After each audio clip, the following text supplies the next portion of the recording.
มวนพระภิกษุสามเณรเฮาถ้าเฮา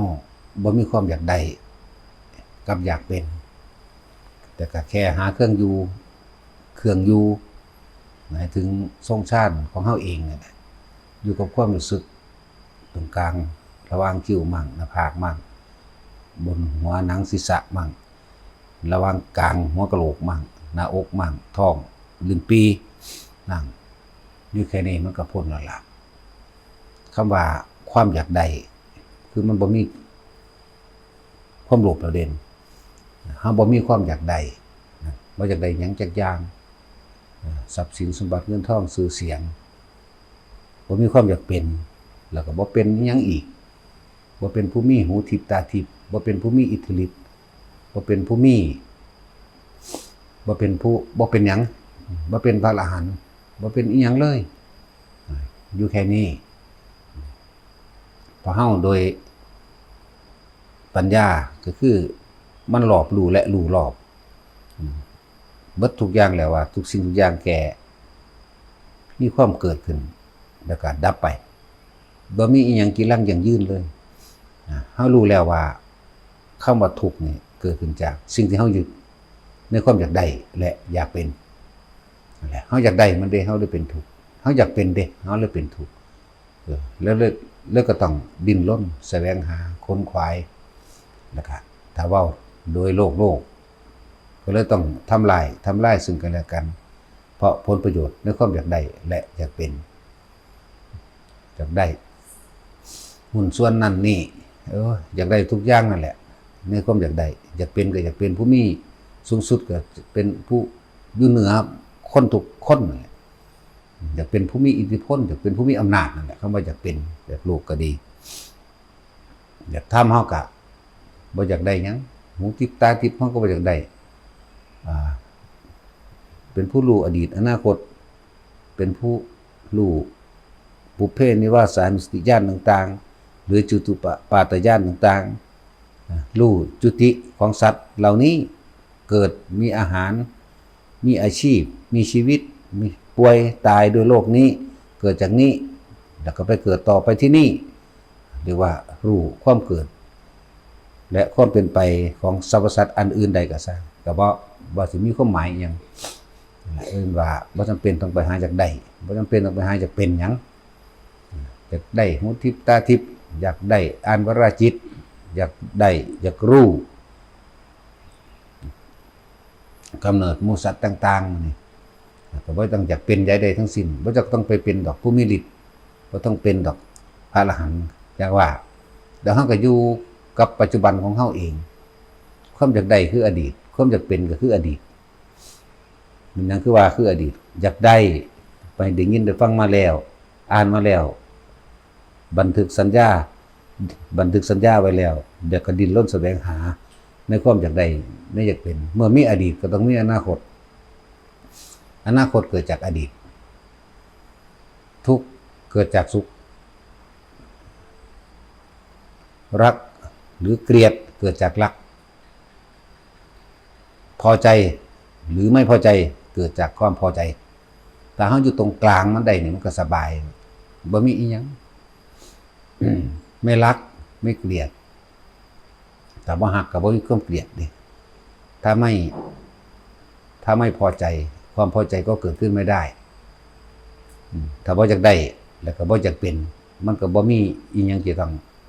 ดิ้นรนอีกเลยว่าหาเครื่องอยู่กับลมนึงอยู่กับตรงกลางระหว่างคิ้วมั่งหมายถึงอยู่กับความรู้สึกในตนเองหลักสติแปลว่านึกปัฏฐานแปลว่ายังลงตั้งมั่นไว้ในกายโดยใส่ความรู้สึกที่เป็นตัวความรู้สึกในกายที่มันเป็นตัวยืนยันตัดสินว่าตัวเองเป็นผู้มีความรู้สึกในกายนั่นแหละความรู้สึกอันนี้สิเป็นตัวรับประกันความรู้สึกที่ว่าพอใจกับบ่พอใจกับบุคคลสัตว์สิ่งของที่มันมีอยู่ที่มันคิดจังว่าเฮาบ่ จำเป็นต้องไปดิ้นรนอีหยังกับมันดอกแค่เฮาอยู่ความรู้สึกในกายอันหนึ่งคือลมหายใจเข้าออกความรู้สึกในกายอันหนึ่งอันเป็นอุเบกขาเวทนาอาศัยอาการปิตินั่นแหละหรือปราโมทย์ต่างๆปิติปราโมทย์ความอิ่มเอิบที่เป็นเครื่องบอกให้เฮาฮู้ว่าตอนนี้เฮายังมีความรู้สึกที่อยู่ในกายตัวของเอง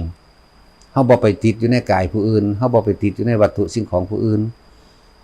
บ่ว่าบุคคลบ่ว่าสัตว์บ่ว่าสิ่งของนั่นแหละจังว่าเป็นภาวะที่มันทุกข์ก็เป็นภาวะความอยากได้แล้วก็อยากเป็นมันก็เลยดิ้นรนแสวงหาอดีตแล้วก็หาอนาคตนึงเด้หาอดีตหาอนาคตคนเฮาอยากเป็นนั่นถึงเป็นนี่เพราะว่าจดจำไว้แล้วในอดีตบ่แม่นอดีตชาติที่แล้วเด้อดีตนี้ละอดีตจำไว้โอ้อยากเป็นตำรวจอยากเป็นทหารเด้อยากเป็นอันนั้นเด้อยากเป็นนี่เด้จากกันนี้ได้ฟังได้รู้ได้บอกจดจำแล้วดิ้นรนค้นขวายไปในอนาคตนั่นแหละถ้าเฮา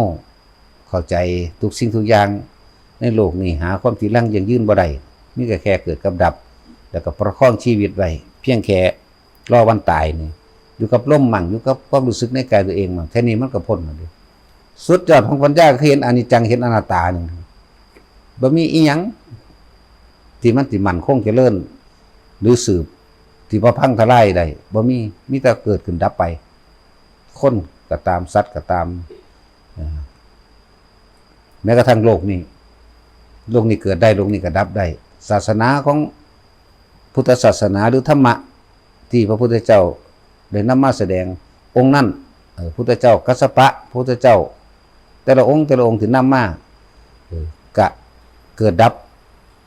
เป็นยุคไปเป็นตอนไปเด้แค่นั้นแหละแม้พระพุทธเจ้าโคดมเฮาเจริญหรือเกิดตรัสรู้แล้วสั่งสอนแสดงธรรมแล้วสุดท้ายนี่ก็ดับเหมือนกันอันตรธานหายไปหมายถึงคำสอนหมายถึงบุคคลปฏิบัติก็เหมือนกันแต่คำว่าความจริงมันก็มีอยู่คงเดิมมันนั่นแหละขึ้นอยู่กับว่าพอสิเป็นคนพบคนพ่อนั่นแหละคำว่าความจริงคงเดิมคือสิ่งใดสิ่งหนึ่งเกิดเป็นธรรมดาสิ่งหนึ่งก็ดับเป็นธรรมดาสิเป็นจังซี่แต่ว่าบ่มีผู้ใดคนพบคนพ่อนั่นแหละจังหวะบ่มีอีหยังสมควรสิเข้าไปถือเอาได้ดอก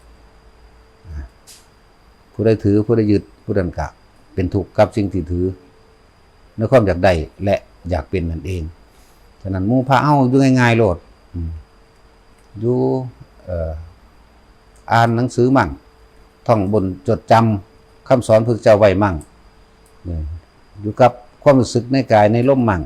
ในอุราลมมั่งอยู่แค่นี้แหละอยู่ไปซ้ำตายนั่นแหละแต่ตั้งใจมันก็ตายอยู่แล้วดิ้นรนค้นคว้าไปขนาดนั้นก็ดิ้นไปตายนั่นแหละความตายเป็นเครื่องเตือนสติให้เราได้ดีที่สุดก็ต้องไปสนคำค้นคำโลกเอาเฉพาะตนเลยอันใดที่มันเป็นประโยชน์โดยบ่เบียดเบียนทำลายผู้ใดผู้หนึ่งสิ่งชีวิตและทรัพย์สินก็เฮ็ดอันนั้นแหละแล้วก็สิ่งที่เฮากระทำไปเฮ็ดไปแล้วเฮาก็บ่หวังผลประโยชน์พร้อมเด้เฮ็ดซื่อๆปลูกต้นไม้ก็ปลูกซื่อๆปลูกให้มันใหญ่มันงามไปเพราะมันนั่นแหละบ่แม่นปลูกให้มันเพื่อสิเป็นธุรกิจของเฮาก็บ่แม่นเพื่อสิเฮ็ดให้เฮาร่ำรวยก็บ่แม่นปลูกไปเฮ็ดไปโดยบ่ได้หวังสิ่งใดตอบแทนจากมันจากคนจากสัตว์จากทุกอย่างนั่นแหละถึงว่าพวกเฮาเพราะว่าเฮาทะเยอทะยานอยากเพราะว่าเฮาดิ้นรนขวนขวายเพราะเฮาอยากได้กับอยากเป็นมันก็เลยเวียนว่ายอยู่เพราะสำนี้ยากนักหนาเด้สิคนที่ไปเชื่อได้แนวจังซี่คนเฮามันก็ถูกเพราะว่าความคิดในความอยากนั่นเองเกิดเวียนว่ายตายเกิดจังซี่สิ่งนี้เขาต้องรู้เขาเองยังว่าสิอธิบายทั้งเบิดก็บ่เบิดดอกเขาต้องรู้โดยตัวเขาเองเขาต้องโดยประสบการณ์ของเขาเองเขาจังสิฮู้คนที่บ่ได้กินรสชาติของอาหารกับคนที่ได้กินรสชาติคนที่ได้กินอาหารเนี่ยมันต่างกันคนที่ได้กินเขาสิรู้ความเปรี้ยวหวานมันเค็มนัวในปากของเขาเองในความรู้สึกเขาเองคนที่บ่ได้กินก็แ ค่วิจัยวิจารณ์ไปตามความคิดเห็นอันบ่เป็นความจริงสำหรับพวกเฮาก็เขามารู้ความเป็นจริงแล้วจนถึงว่าขันสละบ้านเรือนออกมาได้แล้วก็แค่หายเครื่องอยู่ไปแค่ซ้ำตายแค่นี้มันก็เอาตัวรอดได้แล้วล่ะนะเอาละพอว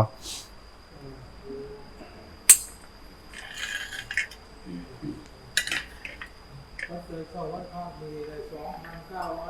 2,990